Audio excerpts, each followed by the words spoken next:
Hello everyone, I am Dr. Priyanka Sharma, a board certified dermatologist. I practice at Collagen Clinics Jaipur. आज हम लोग बात करने वाले हैं लेज़र हेयर रिमूवल के बारे में। ये एक बहुत ही ट्रेंडिंग प्रोसीजर है जिसके लिए आजकल मेल्स और फीमेल्स दोनों बहुत ज़्यादा ऑप्ट कर रहे हैं। तो क्यों ये प्रोसीजर जो है वो इतना प्रचलित हो गया है और क्यों हमारे जो ट्रेडिशनल मेथड्स हैं वो आजकल कम यूज़ किए जाने लगे हैं। सो बेसिकली आप देखेंगे कि जो ट्रेडिशनल मेथड्स हैं जैसे वैक्सिंग है, ट्वीजिंग है, एपिलेशन है, प्लकिंग है और जो हेयर रिमूवल क्रीम्स लोग यूज़ करते हैं वो अब धीरे धीरे कम यूज़ की जाने लगी हैं। उसका रीज़न है वैक्सिंग, प्लकिंग और जो एपिलेशन है वो एक पेनफुल प्रोसीजर है, उसको बार बार रिपीट करना पड़ता है। जब आपके बाल वापस आते हैं तो वो बहुत ही स्पाइनी होते हैं और जो स्किन का टेक्सचर है वो बहुत ही ख़राब हो जाता है। कुछ लोगों में जब वैक्सिंग और एपिलेशन के बाद बाल वापस आते हैं तो उनके अंदर ब्रेकआउट्स हो जाते हैं या फिर उनके अंदर जो स्किन है वो बहुत ही हार्ड हो जाती है और कभी कभी पिगमेंटेशन भी हो जाता है। कभी कभी वैक्स की वजह से बर्न्स भी हो जाते हैं, जैसे स्पेसिफिकली फेस के ऊपर वैक्स के बाद में बर्न्स काफ़ी देखने को मिलते हैं जिसकी वजह से उसमें पिगमेंटेशन भी हो जाता है। तो इसलिए लोग आजकल वैक्सिंग और एपिलेशन को कम यूज़ कर रहे हैं। इसके अलावा जो हेयर रिमूवल क्रीम्स हैं उनके साथ में इशू आने लगा है कि वो पिगमेंटेशन कर देती हैं। जैसे काफ़ी हिस्ट्री मिलती है पेशेंट से कि जो लोग under arm hair removal creams काम में लेते हैं उनके जो अंडर आर्म्स हैं वो पिगमेंटेड हो जाते हैं। इसके अलावा जो मेथड्स ऑफ ट्रीटमेंट है जैसे शेविंग है वो रेगुलरली करना थोड़ा लोगों के लिए डिफ़िकल्ट हो जाता है क्योंकि वो हर दूसरे या तीसरे दिन करना पड़ता है। तो अब हमारे पास में इस चीज़ का क्या सोल्यूशन है? देखिए, एक ट्रीटमेंट होता है जिसे हम लोग लेज़र हेयर रिमूवल बोलते हैं, जिसके अंदर कुछ स्पेसिफिक लेज़र्स जैसे IPL और डायोड लेज़र्स काम में ली जाती हैं जिससे अनचाहे बाल जो हैं वो हटाए जाते हैं। सो ये क्या ट्रीटमेंट है, इसमें ये लेज़र्स कैसे काम करती हैं और ये क्या होती है? लेज़र जो है बेसिकली एक एम्पलीफाइड सोर्स होता है लाइट का। इसमें बहुत सारी जो बीम्स हैं लेज़र की वो आपकी स्किन के ऊपर फॉल होती हैं और हमारा जो हेयर है उसका रूट होता है, उसमें एक पिगमेंट होता है जिसको मेलानिन बोलते हैं। ये जो लाइट है वो मेलानिन एब्जॉर्ब कर लेता है। जैसे ही लाइट मेलानिन एब्जॉर्ब करता है तो जो हमारी हेयर रूट है उसका टेम्परेचर बढ़ जाता है और टेम्परेचर बढ़ के वो जो रूट है वो डिस्ट्रॉय हो जाती है और जब आप देखेंगे लेज़र के बाद आप बालों को पुल करने की कोशिश करेंगे तो वो ईजिली बाहर निकल जाएंगे। तो बेसिकली जो लेज़र्स हैं वो आपके हेयर रूट्स को डैमेज कर देती हैं। इसी वजह से लेज़र्स करवाने के बाद में जो बाल हैं वो कम आते हैं, बहुत ही पतले आते हैं और बालों की जो लंबाई है वो भी बहुत धीरे धीरे बढ़ती है। तो लेज़र्स का जो traditional methods of hair removal है उसके ऊपर क्या एडवांटेज है? सबसे पहली चीज़ ये है कि लेज़र्स जो हैं वो बहुत ही सेफ़ रहती हैं स्किन के अंदर। अगर आप किसी एक्सपर्ट या किसी प्रोफेशनल के थ्रू लेज़र्स करवा रहे हो तो उनका कोई साइड इफ़ेक्ट नहीं है। दूसरी चीज़ जो होता है वो लेज़र्स में आपका जो बाल है वो काफ़ी समय बाद आता है। जैसे अगर आपने आज लेज़र कराई है तो विद इन 10 to 15 डेज़ आपका हेयर फॉल हो जाएगा और उसको वापस आने के अंदर लगभग 4 से 6 हफ्ते लग जाते हैं। तो आपको एक काफ़ी बड़ा ड्यूरेशन मिल जाता है जिसमें आपके बॉडी के ऊपर कोई बाल नहीं होता है। दूसरा जो लेज़र एडवांटेज प्रोवाइड कराती है वो ये है कि वो एक तरह का पेनलेस प्रोसीजर है। इसमें हम लोग कभी कभी कुछ सेंसिटिव एरियाज़ में नंबिंग क्रीम्स यूज़ करके इसको पेनलेस प्रोसीजर बना देते हैं और जब लेज़र करते हैं तब भी आपको सिर्फ एक पिन प्रिक सेंसेशन या फिर एक थोड़ा सा वार्मथ का सेंसेशन होता है, स्पेसिफिकली आपको दर्द नहीं होता है।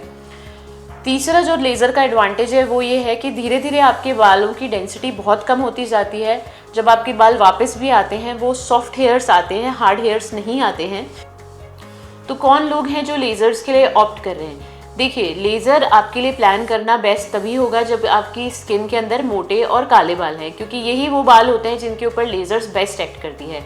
दूसरा, अगर आपका स्किन का कलर लाइट है और आपके बाल गहरे कलर के हैं तो भी लेज़र आपके अंदर बहुत ही अच्छा काम करके देगी। कुछ स्पेसिफिक एरियाज़ होते हैं जैसे अंडर आर्म होता है, बिकनी एरिया होता है या फिर जिन लोगों के हाथ पे और पैर पे मोटे थिक बाल होते हैं उनके अंदर लेज़र बहुत ही अच्छा काम करती है। फीमेल्स तो लेज़र करवाती ही हैं लेकिन आजकल मेल्स भी लेज़र के लिए बहुत ऑप्ट कर रहे हैं, जैसे बियर्ड शेपिंग के अंदर, क्योंकि वहाँ पे मोटे और काले बाल रहते हैं तो लेज़र बहुत अच्छा काम करती है। जिन लोगों को नेक एरिया के ऊपर भी बियर्ड आ जाते हैं वो मेल्स भी लेज़र्स करवाते हैं। इसके अलावा कुछ जो मेल्स होते हैं जिनके चेस्ट पे और बैक पे बहुत ज़्यादा हेयर्स होते हैं, बहुत ज़्यादा थिक हेयर्स होते हैं, वो लोग भी लेज़र्स काफ़ी करवाते हैं। कौन लोग हैं जिनको लेज़र हेयर रिमूवल नहीं कराना चाहिए? तो laser hair removal pregnant females को नहीं कराना चाहिए क्योंकि हमें उसमें प्रेगनेंसी के अंदर क्या साइड इफ़ेक्ट्स होते हैं उसके बारे में अभी पता नहीं है। दूसरा, जिन लोगों का स्किन बहुत ज़्यादा डार्क है उनमें भी लेज़र हेयर रिमूवल थोड़ा सा रिस्की हो सकता है। तो अगर आपको लगता है कि आपके जो हेयर है और आपकी जो स्किन के कलर के बीच में कॉन्ट्रास्ट ज़्यादा नहीं है तो आपको लेज़र में बर्न की चांसेस ज़्यादा हैं। अगर ऐसा है तो आपको किसी एक्सपर्ट डर्मेटोलॉजिस्ट से राय लेकर ही लेज़र के लिए ऑप्ट करना चाहिए। तीसरा, जिन लोगों के अंदर बाल बहुत ही ज़्यादा पतले हैं या बहुत ही हल्के रंग के हैं उनको भी लेज़र के लिए नहीं जाना चाहिए, क्योंकि उनके अंदर लेज़र्स इतनी इफेक्टिव नहीं होती हैं। क्या सावधानियां आपको रखनी चाहिए लेज़र हेयर रिमूवल ट्रीटमेंट के बाद में। सबसे पहले, अगर आज आपने लेज़र हेयर रिमूवल कराया है तो आप घर जाके ठंडे पानी से कूल कंप्रेसेस कीजिए अपनी स्किन के ऊपर जिस भी एरिया के अंदर लेज़र हेयर रिमूवल किया गया है। दूसरा, अपनी स्किन को प्रॉपरली मॉइस्चराइज कीजिए। तीसरा, रेगुलरली सनस्क्रीन आप उस जगह पे लगाइए जहाँ पे लेज़र किया गया है, अगर वो एक्सपोज्ड एरिया के अंदर है तो लेज़र की प्लानिंग आप कैसे करें। जब भी आप लेज़र प्लान कर रहे हैं तो वैक्सिंग, ट्वीजिंग, प्लकिंग ये सब बंद कर दीजिए। अगर आप LHR प्लान कर रहे हैं यानी लेज़र हेयर रिमूवल प्लान कर रहे हैं तो आप शेविंग कर सकते हैं, अपने बालों को ट्रिम कर सकते हैं, लेकिन बालों को उनकी जड़ से नहीं हटा सकते। दूसरा, आप प्रॉपर सन प्रोटेक्शन पहले ही स्टार्ट कर दीजिए जिससे कि पोस्ट इन्फ्लेमेटरी हाइपर पिगमेंटेशन होने की रिस्क जो है वो कम हो जाए। तो कुछ लोग जिनके अंदर, या कुछ फीमेल्स स्पेसिफिकली जिनके अंदर चेहरे पे बहुत ज़्यादा बाल हैं, जैसे बियर्ड रीजन के अंदर बहुत ज़्यादा हेयर हैं या अपर लिप बहुत ही ज़्यादा डेंस है, जैसे मेल लाइक हेयर्स आने लगे हैं, उन लोगों को हमेशा ध्यान रखना चाहिए कि लेज़र स्टार्ट करने से पहले वो अपना प्रॉपर हार्मोनल इवैल्यूएशन करवाएं। यानी ये देखें कि उनको कोई PCOD या फिर कोई हार्मोनल इशू तो नहीं है जिसकी वजह से उनके चेहरे पे बाल आ रहे हैं, क्योंकि इस केस में जो है वो लेज़र अनसक्सेसफुल भी हो सकता है। आपको ध्यान रखना पड़ेगा, अगर आपको इस तरह की कोई प्रॉब्लम है तो लेज़र के साथ साथ आपको अपना जो भी हार्मोनल प्रॉब्लम है उसका ट्रीटमेंट भी करवाना पड़ेगा। कुछ पेशेंट्स हमारे पास आते हैं जो बोलते हैं कि हमने लेज़र्स करवा लिया लेकिन फिर भी हमें कोई इफ़ेक्ट नहीं आया, हमें कोई रिज़ल्ट नहीं मिला। तो आपको ध्यान रखना पड़ेगा कि कई लोग सिर्फ 2 और 3 सेशन करवा के ही लेज़र छोड़ देते हैं, जबकि लेज़र कम से कम आपको 6 to 8 प्राइमरी सेशंस कराने पड़ेंगे हेयर जो डेंसिटी है उसको कम करने के लिए, और उसके बाद में भी साल में आपको 3 से 4 मेंटेनेंस सेशंस करवाने पड़ेंगे, तभी आपको जो हेयर डेंसिटी है उसमें प्रॉपर रिडक्शन देखने को मिलेगा। दूसरा, हार्मोनल प्रॉब्लम को ज़रूर इवैल्यूएट कराएं। अगर आपको हार्मोनल प्रॉब्लम है तो भी काफ़ी चांसेस हैं कि आपकी जो लेज़र है वो वर्क नहीं कर रही, तो आप ज़रूर अपने डर्मेटोलॉजिस्ट से इस बात को डिस्कस करें।